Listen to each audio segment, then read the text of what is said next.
La criminalización del cristianismo y el catolicismo está en marcha. Varía desde la deslegitimación a la ilegalización según los países. Y es uno de los objetivos del nuevo orden mundial. Ya el pensador católico británico Gilbert Chesterton lo había predicho hace un siglo. Las élites mundiales, que son profundamente anticristianas, quieren borrar de la faz de la tierra a Jesucristo o encerrarlo donde no moleste. Su afán es derrocar el espíritu cristiano, con todo lo que implica en la defensa de la vida humana. Los grupos más agresivos, que son la mano de obra para esta tarea, son la izquierda radical, las feministas y los propulsores de los nuevos derechos humanos. Los que reciben financiamiento de gobiernos y de grandes operadores de las élites, como por ejemplo el multimillonario George Soros. Aquí te queremos hablar de la persecución contra el cristianismo y el catolicismo que ahora abarca a todo el planeta y crece rápidamente.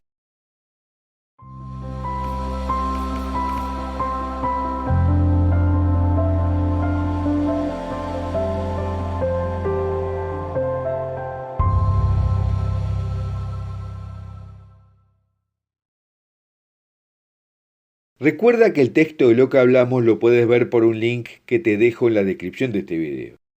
Y te sugiero suscribirte a nuestro canal haciendo clic en la campanita que dice todas, suscribirte a la newsletter de Foro de la Virgen María y a nuestro canal de Telegram, donde verás materiales que no se pueden hacer circular por otras redes.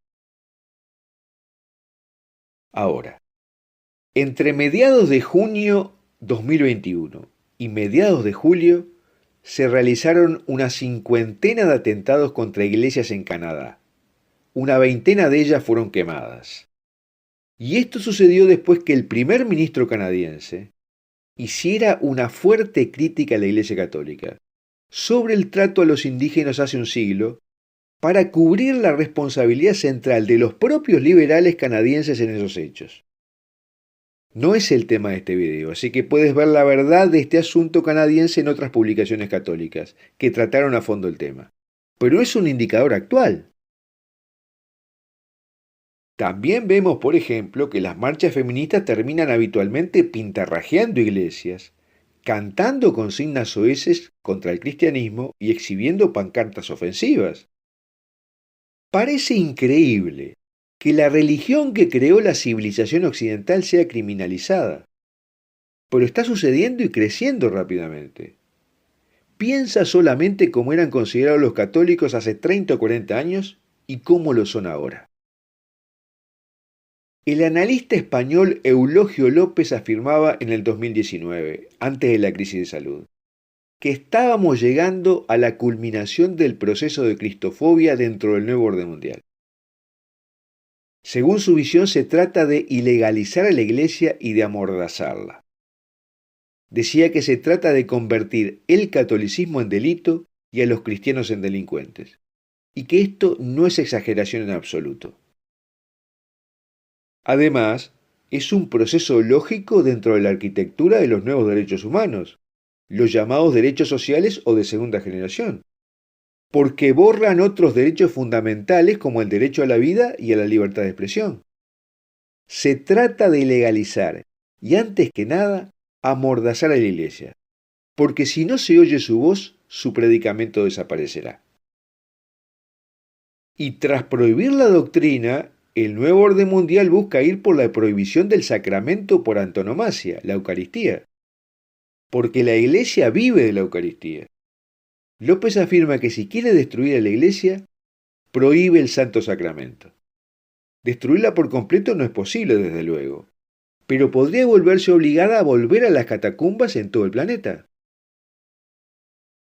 El pensador católico Gilbert Chesterton, conocido simplemente como Chesterton, que murió en 1936, lanzó ya en su época la predicción de que se venía una batalla total para defender las obvias verdades del cristianismo porque iba a ser criminalizado.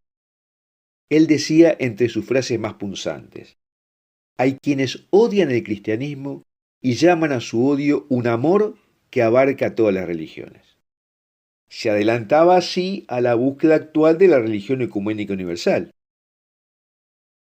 Estos son los días en que se espera que el cristianismo alabe todo credo, excepto el suyo, decía hace un siglo.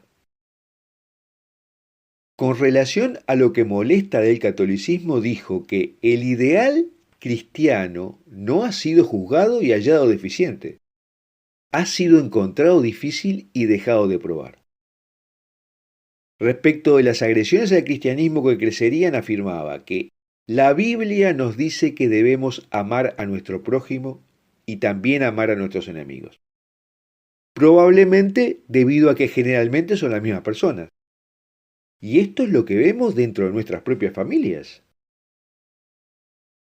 Habló del ascenso de los valores pusilánimes. Dijo, se piensa que los hombres deberían tener miedo de la guerra o el alcohol, cuando deberían tener más miedo de la corrupción espiritual y la cobardía. Y se adelantó a la época al hablar del olvido de que la divina providencia asiste al hombre. Afirmaba que el progreso es la providencia sin Dios, es decir, una teoría en que todo ha ido siempre perpetuamente correcto por accidente. Es una especie de optimismo ateo. Y opinó que si Dios no existiera, no habría ateos, y que los enigmas de Dios son más satisfactorios que las soluciones del hombre. Previó también lo que sucedería con las nuevas creencias, cuando dijo que cuando se deja de creer en Dios, enseguida se cree en cualquier cosa. Lo malo de que los hombres hayan dejado de creer en Dios no es que ya no crean en nada, sino que están dispuestos a creer en todo. Por lo tanto, el cristianismo supone un peligro para el plan del nuevo orden mundial, porque no solo es capaz de proclamar las verdades lógicas, sino que cuando sobreviene el absurdo, sabe identificar las verdades ilógicas. Y preparando a los apóstoles de los últimos tiempos, decía que el hombre que tiene fe ha de estar preparado, no solo a ser mártir, sino a ser un poco loco. Porque decía que el católico es el único que logra pensar por su propia cuenta. San Juan Pablo II era un fan de Chesterton e incluso le dedicó alguna catequesis semanal. Y lo cierto es que hoy los cristianos que defienden principios tradicionales basados en la Biblia no encajan para este tiempo de gobierno globalista, con una nueva humanidad más materialista que nunca, sin el sentido de la cruz. Para los perseguidores, los valores de los cristianos están arraigados en interpretaciones religiosas sobre el hombre y la mujer que son discriminatorias. Y por eso en muchos lugares leer la Biblia en público es considerado un discurso de odio y punible penalmente. Te llevan preso y te condena el sistema legal. Hoy la palabra odio significa muy otra cosa de lo que significaba para nuestros abuelos. Hoy significa cualquier discurso con el que no estoy de acuerdo y deseo silenciar. La doctrina católica tiene partes en las que no está de acuerdo con estos nuevos ingenieros morales, pero no significa que odia las cosas con las que no está de acuerdo. Simplemente no está de acuerdo. La palabra odio es utilizada ahora de esa forma para silenciar la disidencia, terminar con la libertad de expresión. La ONU dice que las iglesias cristianas deben unirse a la burocracia internacional para defender los nuevos derechos humanos, la interrupción de la vida, la ideología de género, y que no hacerlo es odio contra el progreso. Y eso ha llevado a que dentro mismo de la iglesia surjan grupos que apoyen esta represión de la Biblia y quieran cambiar la doctrina católica, como ocurre con los sacerdotes y obispos católicos en Alemania, que vulneran el sentido de la Eucaristía y provocan el cismo en la Iglesia Católica. Esta es la doctrina de la serpiente: dividir para reinar. Nuevos derechos humanos y una nueva religión humanista es el camino que están proponiendo. Y proponen a la fe cristiana que se encierre entre las cuatro paredes de las iglesias sin salir a la plaza pública. Y lo que es peor, que se está desarrollando un movimiento de entrega en muchos sacerdotes y laicos, aduciendo que es un signo de los tiempos, que la gente lo quiere así y hay que aceptarlo e incorporarlo. Si eres cristiano, cristiana, y estas cosas no te alarman, simplemente no estás prestando atención. Hubiera sido impensable para la generación de nuestros abuelos y de todos los que vinieron antes que las libertades religiosas se erosionen tan rápidamente en todo el mundo como ahora. Pronto llegará el momento en que llamarse cristiano será ilegal. Esto ya pasa en la mayoría de los países musulmanes, donde está prohibida la conversión al cristianismo y los cristianos son ciudadanos de segunda clase y hasta tienen que pagar un impuesto especial. Sucede también en la India por el hinduismo, y ni qué hablar en los regímenes comunistas. Y aquí vemos la coincidencia entre los comunistas y los llamados liberales. Las damas de blanco en Cuba son un grupo de mujeres católicas que hacían marchas en silencio por las calles de Cuba vestidas de blanco. Eran reprimidas pero se las dejaba manifestar. Pero a partir de que el presidente Obama fue de visita a Cuba, las damas de blanco fueron prohibidas totalmente, como si la posición de Obama les hubiera dado el argumento para hacerlo. Bueno, hasta aquí lo que queríamos hablar sobre el proceso que está llevando a la criminalización del cristianismo en todo el planeta. Porque como dijo Chesterton, llegaría el momento en que deberíamos esforzarnos al extremo para demostrar cosas obvias como que las hojas son de color verde en verano, y aún así sería difícil hacerlo.